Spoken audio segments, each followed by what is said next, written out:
Hi Capricorn, Sun, Moon, and Rising. This is going to be your general reading. I got the glare on my glasses.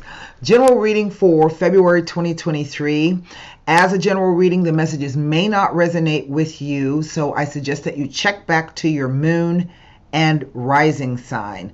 In order for you to gain any information about your specific situation does require a personal reading. You can go over to the About Box section of my channel. There you'll find the number of minutes, the reading packages, the number of minutes, the number of questions, and the price, okay? If you'd like to get a reading, you can simply email me at the address that you see up there in that box. Say, hey, Tara, I want a 30-minute reading, and then I'll email you back, and we can go from there, okay? It's a simple process. Let's see what else. Yesterday was the Capricorn new moon. So whether you are moon sign, Capricorn moon, or Capricorn sun, sun was opposite your moon, but it doesn't matter. You had the moon in your first house of self if you were a Capricorn sun. I don't know what house your Capricorn moon would be in, so that's why you need a chart, but I digress. So then today is the Lunar New Year, Chinese Lunar New Year. Mercury went direct on the 18th of January, which was Wednesday. Uranus went direct today, so I'm dying to see what the markets are going to look like tomorrow, in particular since it's kind of falling in conjunction with the debt ceiling limit vote that's happening, okay? And then we have our full moon in Leo on the 5th of February. Before I tell you anything else, please like, subscribe, and share. I would appreciate that. If you haven't signed up for my new, for my newsletter at Substack, it is free. And I wrote the whole article for the energetic shifts that are going to be happening out the entire year. So you can go over to the channel art, find the Substack icon, and click on that. It's a free newsletter. All right, so I'm going to turn the camera around. We only just have a few, I think 10 more days left in this month, and it's over. We're moving into February. I can't believe that. Today is the 22nd that I am recording this. I've recorded the readings over the past 2 or 3 days. Okay, so here we go. We're going to shuffle. I've already done some meditation and shuffling on the Capricorn sign and glyph. I'm going to put one more rifle on these. Oh, my candle went out. I blew it out because I had to go step outside. Never leave a flame open. You never know what could happen. Let me relight my candle here so we can bring a little light, shed a little light for my spirit guides to come down. I'm going to entice them with a little smell good stuff. Okay.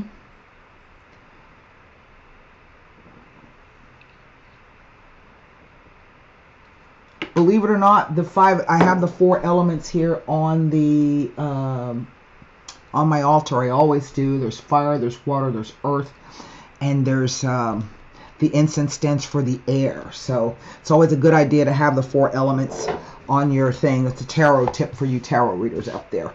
All right, here we go. Split the deck, and then 9 cards down. 2 of Wands. Wow. Knight of Pentacles. Some of you have made a decision to move forward after perhaps maybe much deliberation or a long time, or you're still waiting on some news or information to come in. King of Cups. Now, the King of Cups can be a water sign individual, so Cancer, Scorpio, or Pisces, but typically as a profession, this king would represent a lawyer, a paralegal, some kind of counselor. If not this, then this is the most important man perhaps in your life. Okay, let's keep moving. The 3 of Wands. Wow. The Empress. So now I have 2 3s, I have 2 court cards, I have 2 wands. The 9 of Cups. 2 cups, 2 court cards, 2 wands, 2 threes, the world card. So there's our second major arcana card. Well, now, the 6 of swords. That's interesting. And the final card, the 4 of wands. Wow. That's interesting.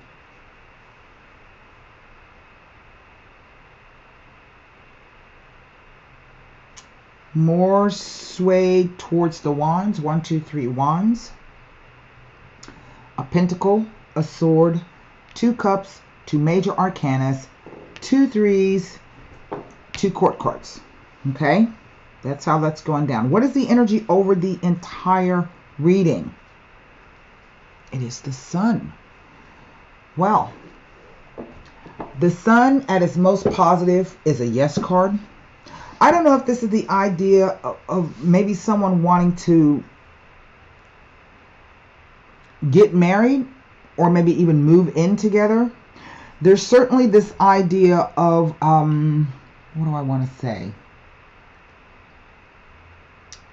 Some type of partnership issue, okay? It could be anything. But the sun is a yes card. You have 2 positive cards here. So the sun is a yes card. The sun, the 9 of cups is a yes card. The world is a yes card. The empress is a yes card. But we see here that we have the 6 of swords. So for those of you who are new to my channel and my style of reading, welcome. To those of you who have been with me since 2015, thank you so much for sticking around. These are our spiritual lessons here contained in the major arcana, and one of these holds more sway than all of these cards put together. Okay? So this really, I'm just going to be honest, and in a nutshell, it really just kind of looks like there's been some contemplation here. Somebody wanting to move, maybe get married and move in together here. It is simply this 6 of swords that kind of stands out to me. Because the 2 of wands represents a choice, right? Choices, oppositions, duality. Should I, shouldn't I? Will I, won't I? Will they, won't they? Okay, that kind of thing. So somebody actively opposing you. The card says that there's a crossroads. And it also says that there's, you've done some, but there is more to be done. Okay, which follows past, present, future interplay of the cards. Near to distant past could be yesterday to 6 months ago. Near to distant future, tomorrow out to 6 months. Same thing with these, the top and the bottom row here. And so I see here that there was a choice, a crossroads, and then someone decided to maybe go ahead. Now, because I have this empress surrounded by these wands, for me, typically that always kind of deals with some type of business endeavor, business project, creative project, okay? Maybe the person lives overseas. Here's the world card. It can sometimes represent overseas travel or overseas distance, but it definitely speaks about the end of a cycle and being right on track with your hopes and with your dreams. The Knight of Pentacles is an event. So some news comes, either financial news or it is news in which it says, there's something you're going to be doing. There's a new offer to do something new. That's what the Pentacles are all about. But it's been a slow message coming. And traditionally it says when this guy shows up, you should offer him refreshments because he always comes with good news. But the news is headed out towards the future to this King of Cups. And I don't know who this King of Cups may be to you, Capricorn, Sun, Moon, and Rising, if anyone at all. It could even be you, even if you are female. You can embody the energy of the male, okay? Again, we see this male, this idea, moving forward with something. And then we pick up an extra wand here. So we make a decision, we pick up an extra wand, and the cycle changes. That cycle ends. So here the Empress is the mother of the tarot. She is pregnant. So this is about, perhaps maybe if this is not about an actual pregnancy, then this can be about the gestational period of something. She speaks to growth, abundance, fertility, fruitfulness. Typically her it can sometimes be an indication of the summertime. All right. She is the goddess of agriculture. I use Roman astrology, so she is Ceres. But Ceres will oftentimes come with the idea of having to split up something, divide up something. Okay. We see the Nine of Cups. And the Nine of Cups never tells me anything except this is your hopes, wishes, and dreams. And I'm looking, maybe the wish is to become a mom. Maybe the wish is to have someone in your life. Maybe the wish is to move in together. Okay. And that's what this card is. It is a card of celebration. It is a stable foundation. It is a 4. So this talks about, after you've done all of your work, you need to stop and celebrate whatever accomplishments that you have made or whatever it is that you've been working on, so that you can really savor that moment. Because after this, it's a 5. It's a 5 of Wands, which always indicates tension and stress, things happening. Now, this is really a pretty spread. But again, what bugs me is the 6 of Swords. Because the 6 of Swords talks about moving either metaphorically or literally from rough waters to calm water. So this card can sometimes be an indication of separations, divorces, arguments, splits, someone leaving. And we can see here, maybe the person from overseas is going back. They're going back to their regular homeland. I really don't know. Even though 6s say that there's a balance here. Okay. So I'm going to immediately turn these 2 cards over. All right. And what does that leave me? It leaves me these 4 cards. This card never tells me anything except it's your hopes, wishes, and dreams. So as I say, maybe you wish for more growth or more abundance in your life. Maybe, like I said, you wish to have kids, So it never really tells me anything. It really doesn't, okay? So I kind of have a love-hate relationship with the Nine of Cups because it doesn't really ever speak to anything. So let me go ahead and pull out my book to see if there are any additional messages here. Again, there's some news, even with this card. So let me see here. This is not the 2 of Cups. It is the 2 of Wands.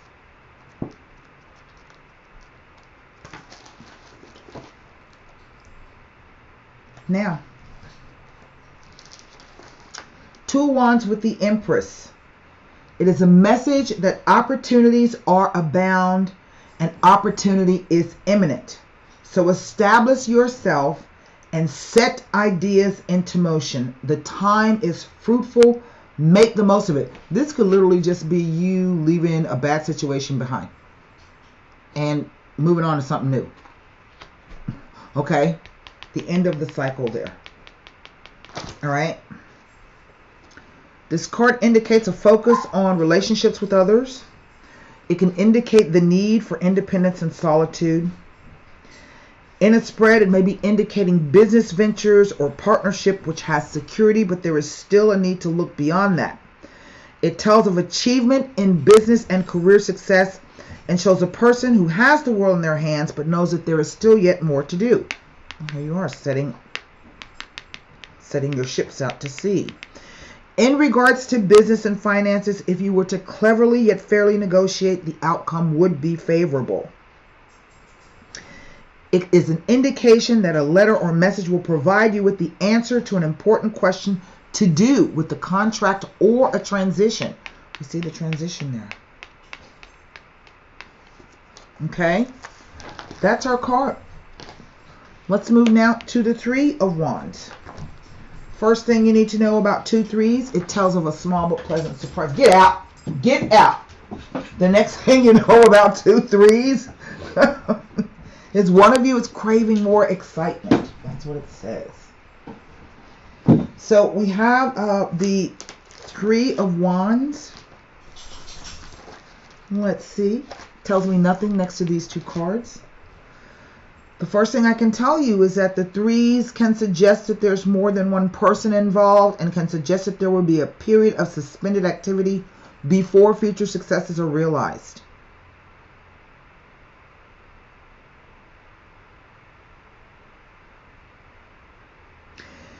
It says that the end is in sight and there's only a little bit left to do.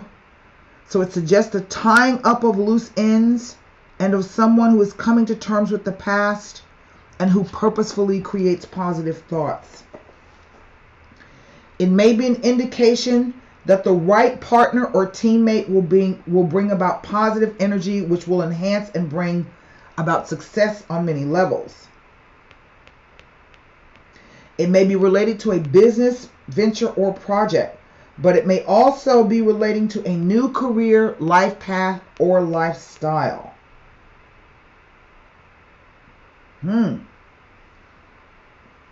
The 9 of Cups doesn't tell me anything. So now we're going to go to the 6 of Swords.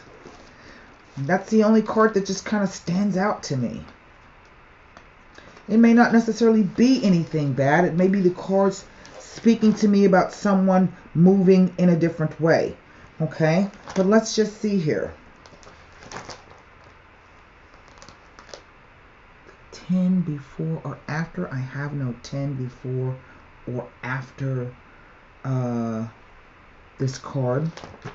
So the 6 of Swords is asking you to move forward with confidence as brighter things are ahead of you.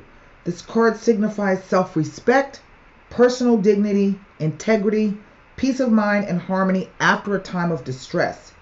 It may also indicate that new partnerships, relationships, and friendships become long-term and long-lasting. But the card can also tell of feeling powerless in a situation.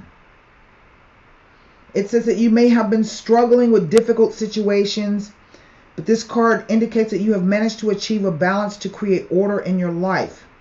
You may feel the need to take a break or a holiday. It tells of a time of having to endure great upheaval and disruption, then overcoming and moving towards harmony. Sometimes this may indicate a physical move away from an unpleasant environment or surrounding. On some occasions, this card suggests the severing of a relationship or close ties that will be cut with a friend or associate. The exact reasons for this, if not already obvious, will become very clear and obvious in short time. Yes, it foretells of the ending of a partnership or relationship. It may be telling of pressure on the career front. It tells of someone moving away from a situation which may involve some trouble or strife and indicates that a retreat may need to be made. 4 of Wands, again, it just kind of, it, like I said, it may not necessarily be anything bad. It just may be the cards talking funny about the way that, well, in regards to relationship, the 4 of Wands asks that you leave things behind you in the past and enjoy yourself and your life today. That's what this says. It tells of artistic expression, creative impulses being pursued in a methodical and calculated way in a secure and stable environment. It also may be telling of a long-awaited holiday or journey, or a change in environment that brings new experiences and broadens the mind. This whole row is speaking to me about travel. That's what I'm getting. There's some trip or something planned. I don't know if it's a vacation, if it's a holiday, if it's related to business, if it's work and then fun. I'm not exactly sure. But there's definitely some kind of movement here. It tells me nothing next to any of these cards. That's what the interesting thing is. So let me pull out my book on the major arcana. And this is the book that I'm have written and going to publish. I'm going to do it in different sections because it's just too much to do at one time. Because I think a lot of people have a difficulty sometimes understanding and interpreting the high priestess, the major arcana cards. Let's take a look here at this Empress.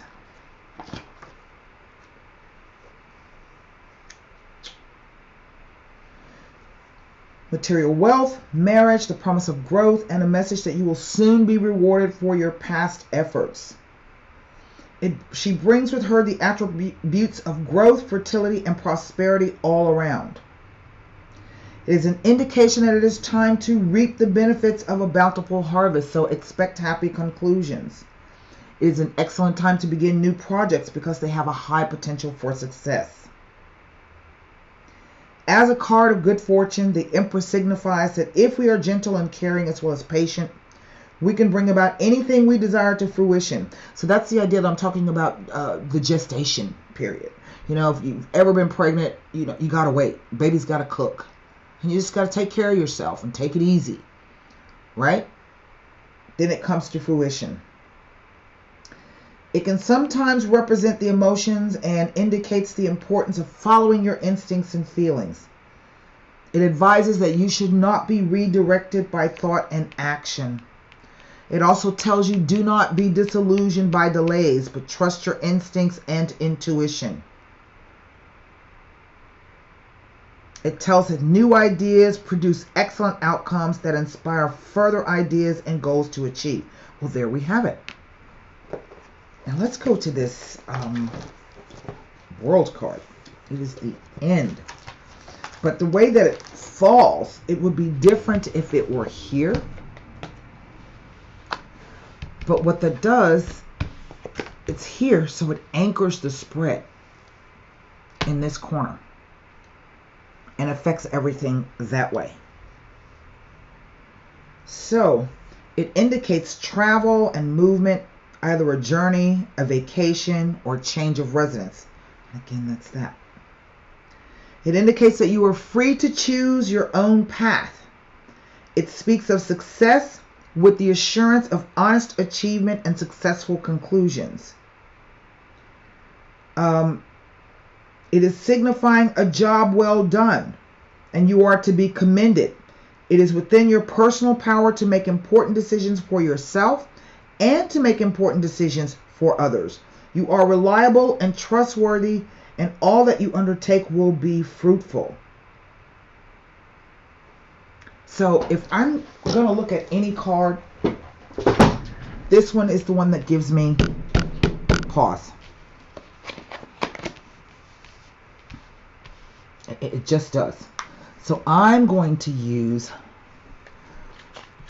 the Fin de Siècle.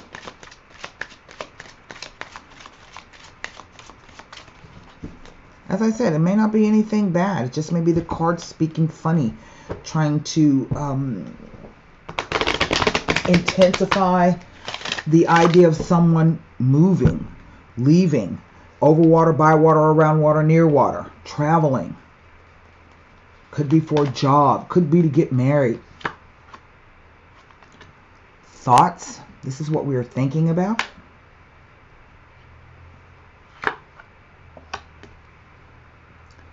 Despair.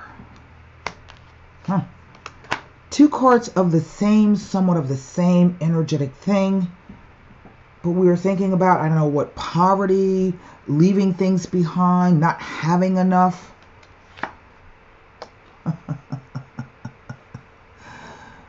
But here's the card of marriage.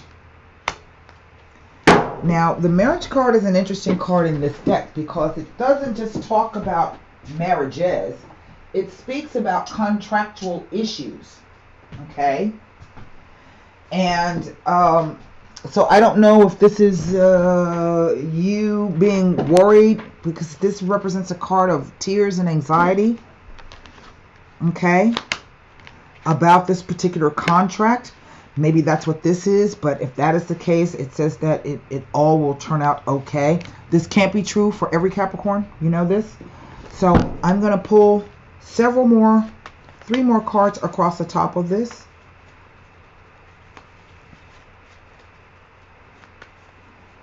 Maybe this is somebody who's been married before and doesn't want to get married again, but might not mind shacking up.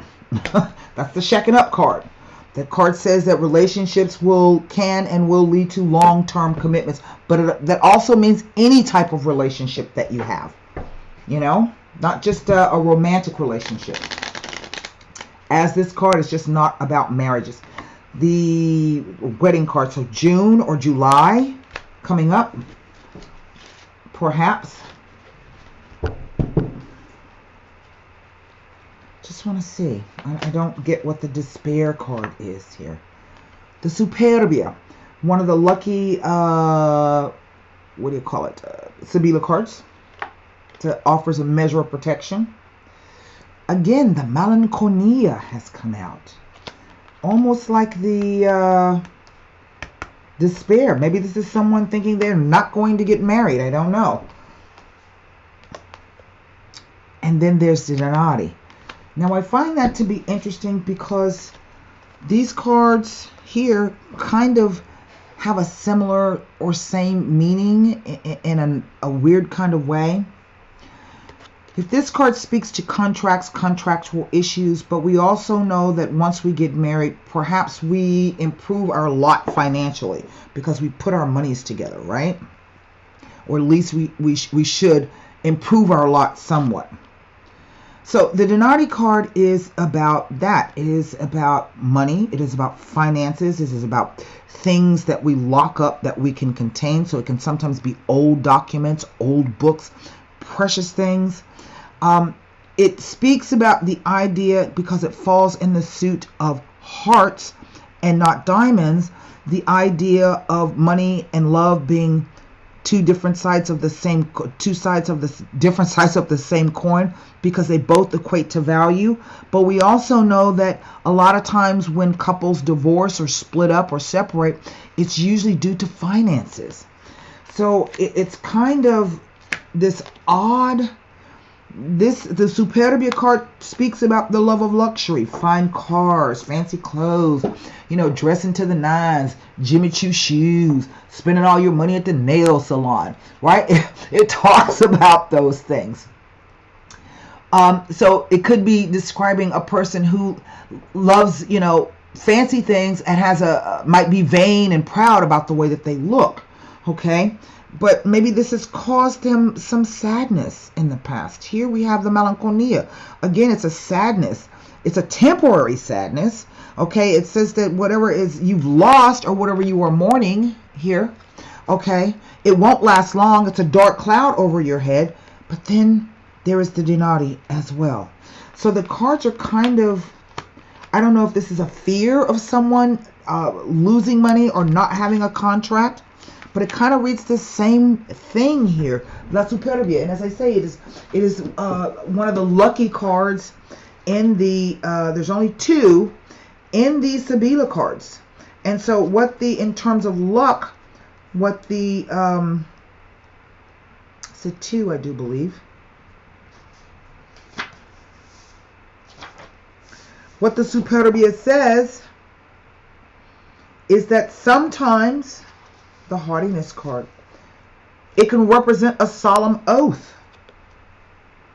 or vow, usually other than a marriage, okay? In business, it represents prosperity, good fortune, fame, recognition, success, career, or social advancement. In love, it represents a conquest, happiness, a lasting union. It can even indicate celebrity or someone being in the public eye. They have a reputation for that. It marks a period of good luck and success. It represents joy, happiness, positive new encounters with people. It also represents the fulfillment of a dream and a prayer that will be answered.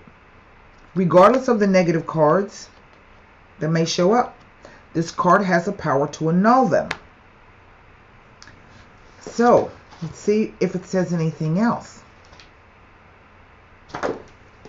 Now, let me get my little book that I wrote about this to see if I can come up with any combinations for this. Where are you? Physically. I think this is you right here. I don't know. Let me see. Nope, that's my Lenormand book.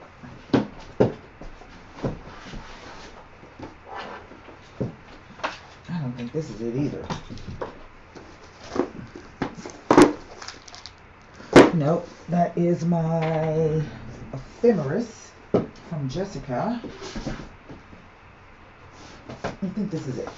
It's a thinner book. Yes, here we go. So let me just see if I can come up with anything.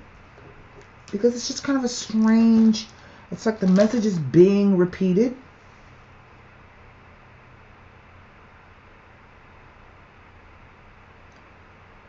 If it is touching the despair, it's usually a positive card, the thoughts.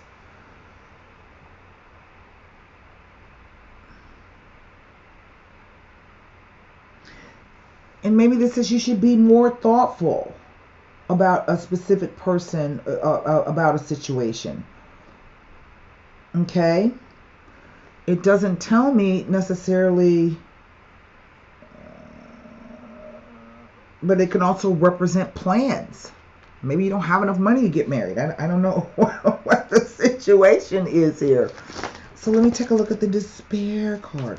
So the despair card next to this kind of knocks the positivity down off of that one. But I don't know what the concern is. And I don't know what the despair is over.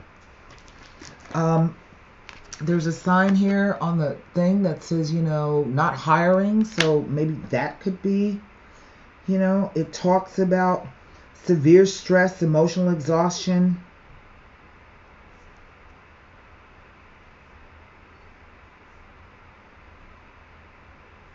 It can offer a bit of hope and mitigation here with the marriage card. And it's almost like the cards are saying the same thing, but they're saying it in a different way. So the marriage card, it just refers to all relationships, personal, business, friendships, bonds, and contracts. Now, in order for it to speak about a literal wedding, it has to show up with two other cards, and those cards are not here. All right? So I don't really know what this is for you, Capricorn, Sun, Moon, and Rising, and what that really means. I would say with the sun being over it, though, I think that even if you ran into a few bumps in the road, you know, it would still be okay. But that's almost literally the same thing. Almost. Okay? Formulate your question for the angel answer cards here. I'm going to pull a card for you. God, it has been so dry but windy here. And we've got, because the weather's so weird, some things are starting to bloom. I don't know if it's grasses or what. Here we go. It just says there's something better. Now, I don't know what that could mean for you.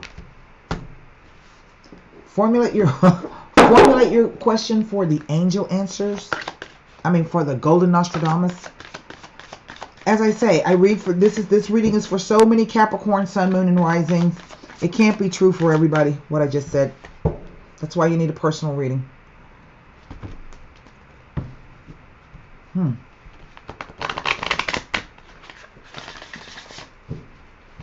Maybe there's a falling out over money or something. I don't know. Or some kind of contract. It is the fish. But the card that wanted to come out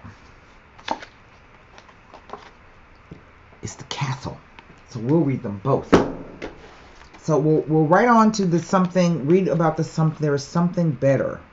I don't know what that could mean. There's something better. Situation will improve. There's something better. Heaven has something wonderful in mind for you. However, it is not the same thing you have planned, which could be those two cards right there. Ask yourself what you would rather have. the very thing you're asking for, or something that would make you much happier and more fulfilled. Sometimes the universe has joys in store for us that we could never imagine on our own. So open your mind and heart to the possibility that you deserve even more than what you are asking for. Trust your angels to guide you in new and exciting directions. That's a great, great message.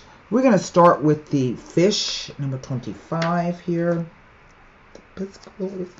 Now, it says, once you let the gossip fly, these tales you can never again belie. Silence will bring counsel and will not expose you to the attacks of others. Stop often and think.